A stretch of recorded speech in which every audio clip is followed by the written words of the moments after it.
name's Jessica Goodman. I'm the tutor in French at St Catherine's College, and I'm going to be talking about theatricality. So sometimes the text that you'll be looking at will be not a poem or an extract from a novel, but a play. This play could be in prose or it could be in verse, so a lot of the same things apply in terms of language and imagery that you might think about in those genres. But there are some other things that you need to think about that are very specific to theatre, and that's what I'm going to be talking about. So the first thing I wanted to think about was who is being addressed and why. So this is a very straightforward division in some senses. Are you talking about something that is dialogue, or which has two or even more characters talking to one another, or are you talking about something that is a monologue? And it's important to be able to distinguish between these two, not just so you can call them by the right name, but also to think about the function of what you are reading or what you are watching, because of course we mustn't ever forget that these texts are made to be performed. So a dialogue might be some kind of conversation, it might be an argument, it might be an accusation. We might have characters who are falling in love with one another, who are finding something else out about one another. And it's really important to think, when you're looking at a dialogue, both about what the text tells us about the characters and also how it advances the story of the play more generally. And this can be relatively easy to see, relatively easy to analyse. Single character speeches are somewhat less so. And there might be different ways of having a monologue. So a monologue could be a character speaking on stage who has another character or other characters there, but who are silent. And generally in English we would call this just simply a monologue. Or the character may be completely alone on stage and so talking solely to themselves or by implication to the audience. And in English this is more generally known as soliloquy. A récit, which is a French word, usually means the recounting of a story of something that is happening off stage. So a very, very famous example of this comes at the end of Racine's Phèdre, written in 1677, where there is a récit near the end of the play which gives the account of the young hero's fight with a sea monster. And of course, this means that the person who is telling this story is telling the story not only to an on-stage audience, but also to us as the real audience in the room. Which can be interesting because, of course, if there is an audience on stage, we as the real audience might have our potential reactions modelled by the people on stage. So if they are shocked, that might encourage us to be more shocked, for example. A tirade, on the other hand, in French, is when the character is alone on stage or with someone who is more or less ignored. So somebody who they're not necessarily speaking directly to. And usually a tirade shows the extended development of one thought. So an example of this is from Corneille's Le Cid from 1636. And in this extract, Don Diego, who's an old warrior, has been insulted by a younger fellow soldier. And we can see his emotion in the many exclamations and questions that occur in this extract. We can also see the reference to specific emotions, and we also see the discussion of his own past and the development of one thought that goes round and round in circles. So we have au rage, au désespoir, au vieillesse ennemie. So we have all of those exclamations which convey emotion. And then we have a series of essentially rhetorical questions. N'ai-je donc tant vécu que pour cette infamie? He talks specifically about those emotions, the rage, the désespoir. And in that second line that I just quoted, he's also thinking about his own past. You know, I've had such a long life and I have now ended up at this moment where I've been insulted by this person who is younger than me and all of my glory has kind of come to nothing.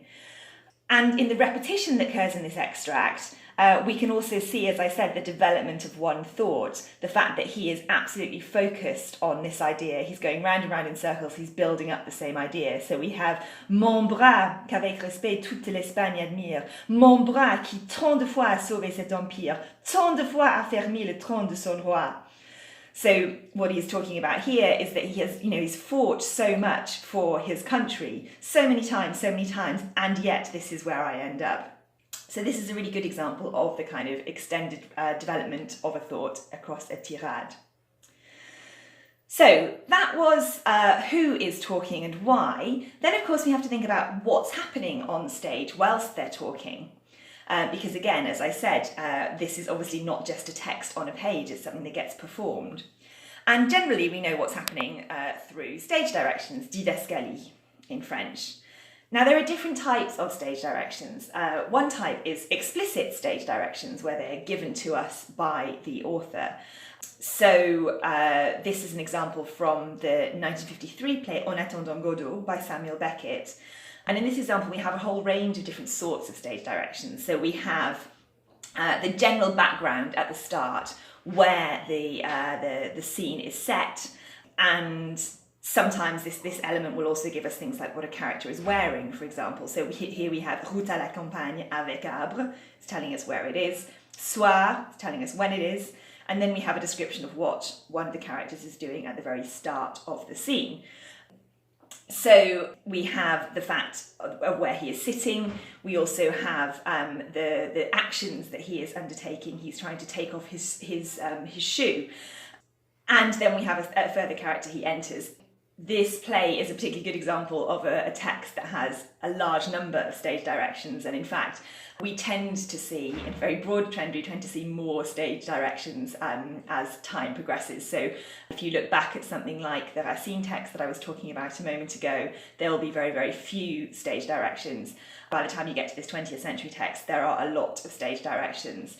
And those are both the kind of setting up ones that I talked about, but then you can see slightly later on in this scene, we have moments that tell us how a line is spoken, both in terms of the emotion. So we have Estragon speaking avec irritation at the end of this extract, but also in terms of the physicality of the character who's speaking. So we have Vladimir s'approchant un petit pas raide, les jambes écartées. So those are explicit stage directions that tell an actor very overtly what they're supposed to be doing or how they're supposed to be doing it.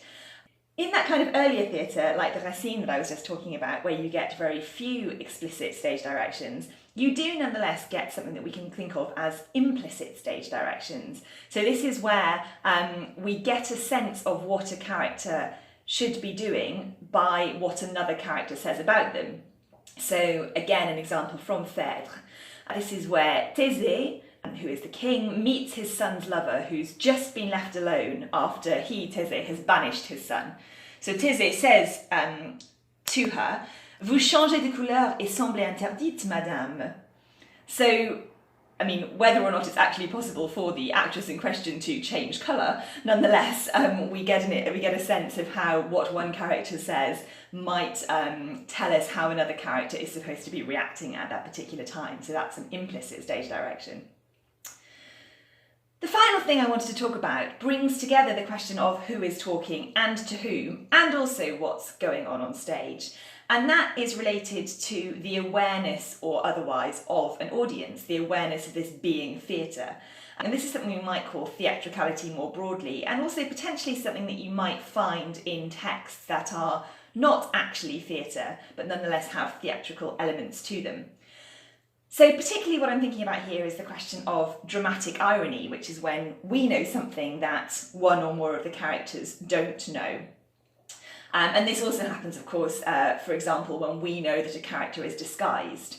So the example I'm going to use here is from an 18th century play, Le Jeu de l'amour et du hasard, from 1730 by Marivaux. In this somewhat complicated play, a couple that have been told they have to marry one another without meeting, both decide that what they want to do is change places with their servant in order to test the other one out and observe their supposed husband or wife from afar. But of course both of them do it at the same time. So in this scene, Sylvia, disguised as her own maid, is interacting with Dorante, who is disguised as his own valet.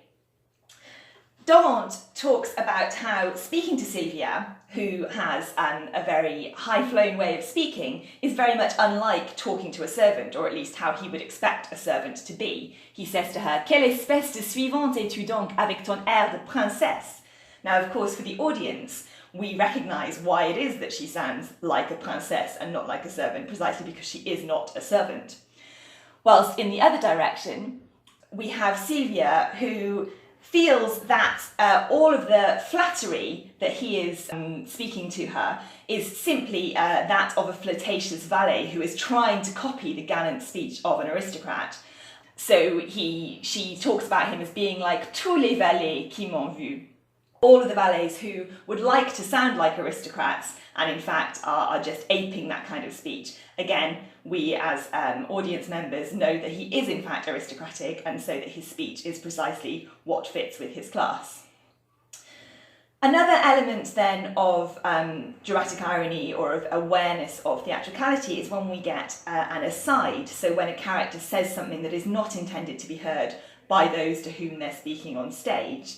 So this isn't a moment of direct address to an audience, which you might get in some plays, but in this case it does sort of act like an address to the audience in as much as it builds up a relationship between a specific character and the audience, where there's a sense of complicity. So later on in this same scene, Sylvia remarks in an aside, "Quel homme pour un valet," marvelling that this could possibly be a servant.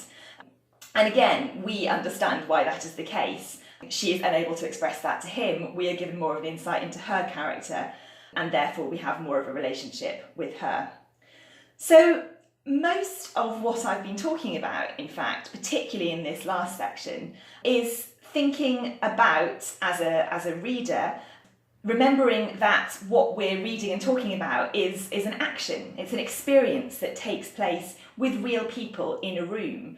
And that's the real people who are on stage and also the real people who are in the audience. And it's really important to keep that in mind when we're analysing any kind of theatrical text.